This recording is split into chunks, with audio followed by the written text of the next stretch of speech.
क्या परिसीमन के जरिए राज्यों की सत्ता में बदलाव की कोशिश हो रही है? इस समय डिलिमिटेशन को लेकर देश भर में बड़ी बहस छिड़ी हुई है और अब इस बहस में पंजाब भी शामिल हो गया है। पंजाब के सीएम भगवंत मान ने देश में चल रही परिसीमन की प्रक्रिया का विरोध किया है।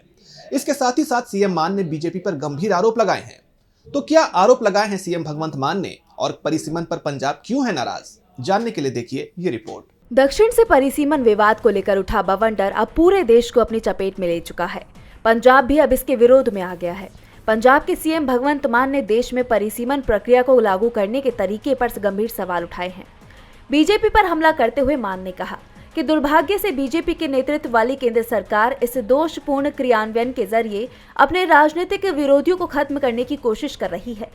सीएम ने आगे कहा कि केंद्र सरकार के जरिए अपनाई गई अलोकतांत्रिक कार्यप्रणाली बीजेपी और उसके गुट की मंशा पर संदेह पैदा करती है।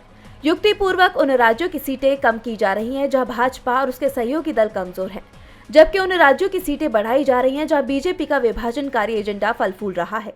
सीएम मान ने साफ साफ बीजेपी पर आरोप लगाया कि जहां बीजेपी की हालत कमजोर है वहां पर सीटें घटाई जा रही हैं ताकि इसका बीजेपी को फायदा हो सके। भगवंत मान ने कहा कि लोकतंत्र को कुचलने के लिए केंद्र सरकार के इस दमन के खिलाफ सभी समान विचारधारा वाली पार्टियां हाथ मिलाएंगी।